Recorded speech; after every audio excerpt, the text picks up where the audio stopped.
perjalanan menuju ke Emmaus menghadirkan beberapa makna yang bisa kita refleksikan bersama dalam memaknai kebangkitan Tuhan kita Yesus Kristus. Yang pertama, pengalaman akan kebangkitan Kristus. Kebangkitan adalah sebuah keajaiban yang menimbulkan sebuah diskusi, bisa perdebatan, dan juga menuntut pembuktian. Oleh karena itu, penampakan Kristus bagi dua murid yang ke Emmaus itu adalah bukti otentik tak terbantahkan tentang peristiwa kebangkitan. Penampakan itu menghalau pelbagai keraguan tentang pribadi. Saudari-saudaraku yang terkasih, berjumpa kembali bersama saya Inspirasiku di Antara. Renungan harian Rabu 12 April dalam Oktav Paskah. Semoga kita bersama keluarga, komunitas kita selalu dalam keadaan baik, selalu sehat, tetap semangat, dan penuh sukacita. Marilah kita mengawali renungan kita dengan tanda kemenangan Kristus.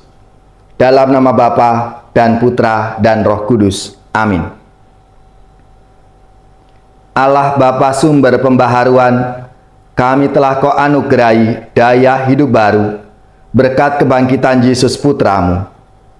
Kami mohon, perkenankanlah kami ikut ambil bagian dalam karya penciptaan dunia baru, seturut semangat hidup Kristus.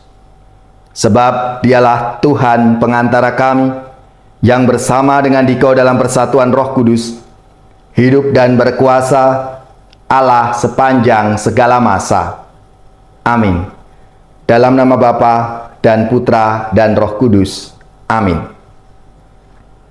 Inspirasi kita hari ini dari Injil Suci menurut Lukas, bab 24 ayat 13 sampai 35.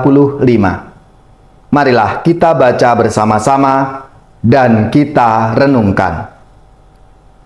Pada hari Sabat sesudah Yesus dimakamkan, dua orang dari murid-murid Yesus pergi ke sebuah kampung bernama Emmaus, yang terletak kira-kira 7 mil jauhnya dari Yerusalem.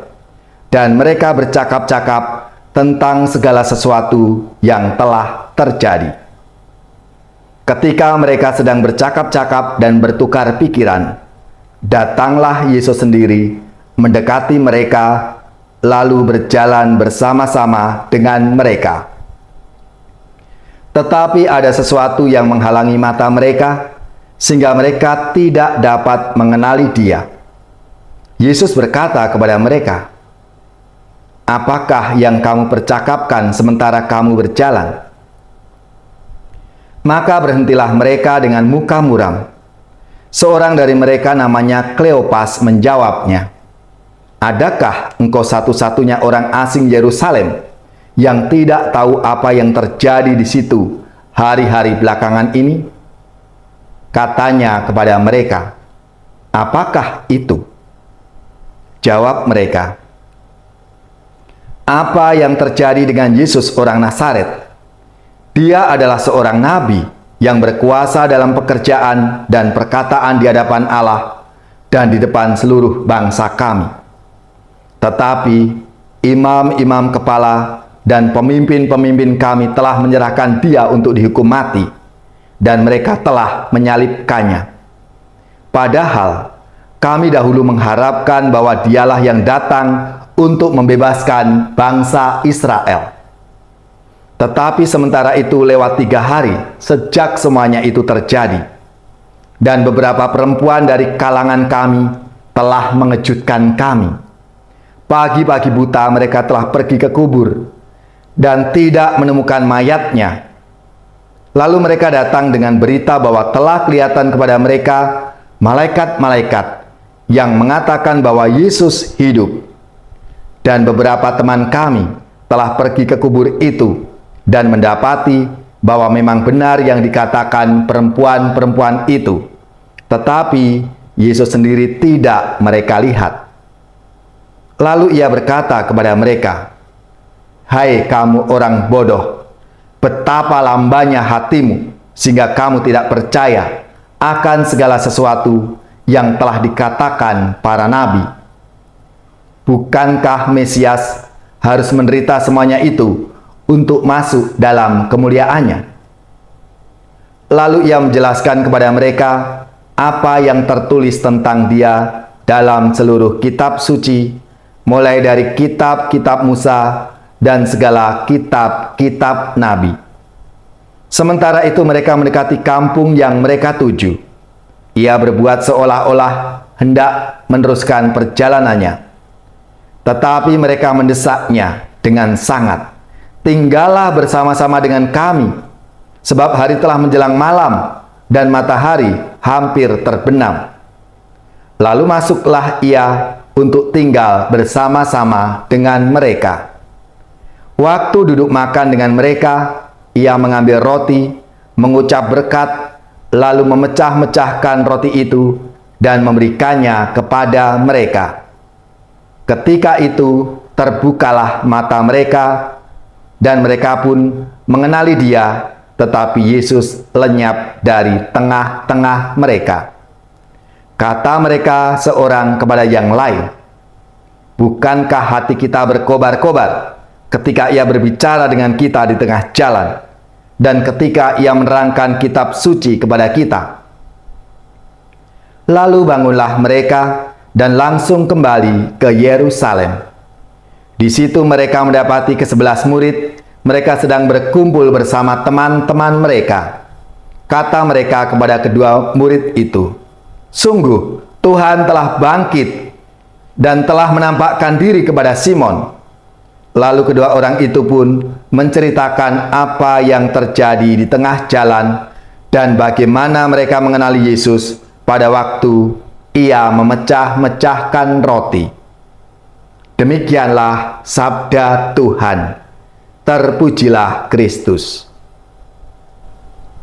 Saudari-saudaraku yang terkasih, penampakan Yesus kepada dua orang murid dalam perjalanan menuju ke Emmaus menghadirkan beberapa makna yang bisa kita refleksikan bersama dalam memaknai kebangkitan Tuhan kita Yesus Kristus. Yang pertama, pengalaman akan kebangkitan Kristus. Kebangkitan adalah sebuah keajaiban yang menimbulkan sebuah diskusi, bisa perdebatan, dan juga menuntut pembuktian. Oleh karena itu, penampakan Kristus bagi dua murid yang ke Emmaus itu adalah bukti otentik tak terbantahkan tentang peristiwa kebangkitan. Penampakan itu menghalau pelbagai keraguan tentang pribadi Yesus. Lalu yang kedua, dampak dari peristiwa kebangkitan itu. Kebangkitan adalah peristiwa yang menyedot perhatian publik. Semua orang itu pengen tahu. Dan bahkan ketika dilaporkan, lalu orang-orang yang tidak suka dengan Yesus memberitakan yang tidak benar, yang berbeda, dan mengatakan kalau jenazah Yesus itu diambil oleh para muridnya. Tetapi bagi para pengikut Kristus, kebangkitan adalah bukti bahwa Yesus adalah sungguh-sungguh anak Allah.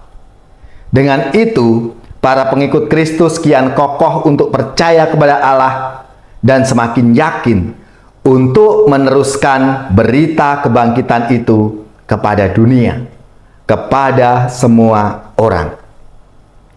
Saudara-saudara yang terkasih, bagaimana kita memaknai kebangkitan Tuhan Yesus itu? Tentunya kita pun juga mengalami rahmat penampakan Tuhan yang bangkit itu dalam seluruh pengalaman hidup kita. Maka marilah kita menyadari akan penyertaan bimbingan Tuhan dalam hidup kita. Tuhan yang selalu berjalan bersama kita.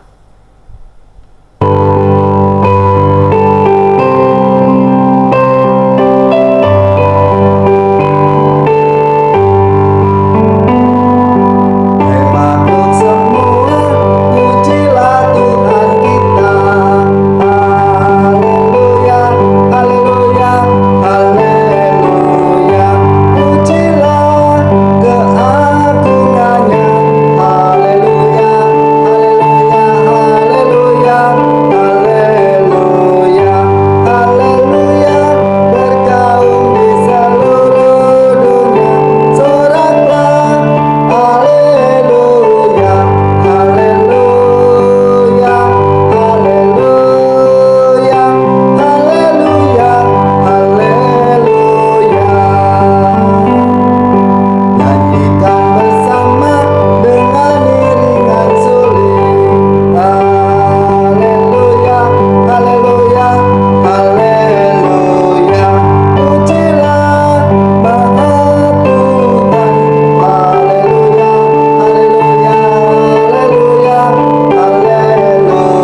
Saudari-saudaraku yang terkasih, marilah kita siapkan hati kita untuk menerima berkat Tuhan.